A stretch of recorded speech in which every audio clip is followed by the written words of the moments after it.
Sa a cikin mota ko sa'a cikin mota.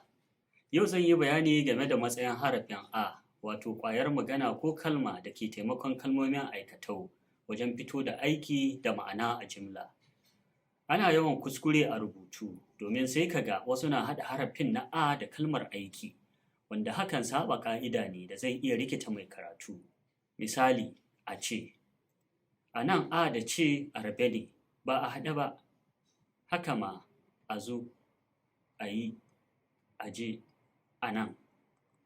Duk waɗannan ɓangare ne da ake yawan kuskure a rubutu na yau da kullum. Amma idan kun lura harafin A kan zo ne kafin kalmar aikatau, kuma kalma ce mai zaman kanta da haɗe ta da kalmar wato aikatau saɓa ƙa'ida ne. Wani ɓangare kuma da ake kuskure shi ne saka alhamza a kalmomi kamar za'a, kamar ka ce za a yi ruwa. Ba'a. Idan an saka alhamza zai tayar da wata kalmar ta ba'a.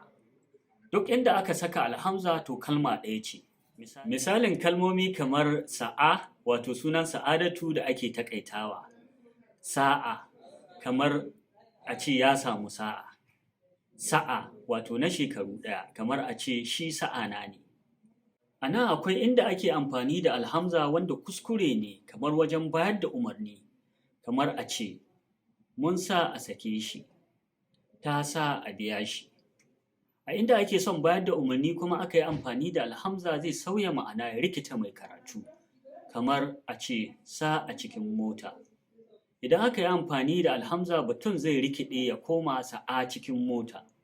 Don haka kun ga yadda saɓa ƙa'idar rubutu ke sauya ma'ana. Mu tara a bidiyo na gaba.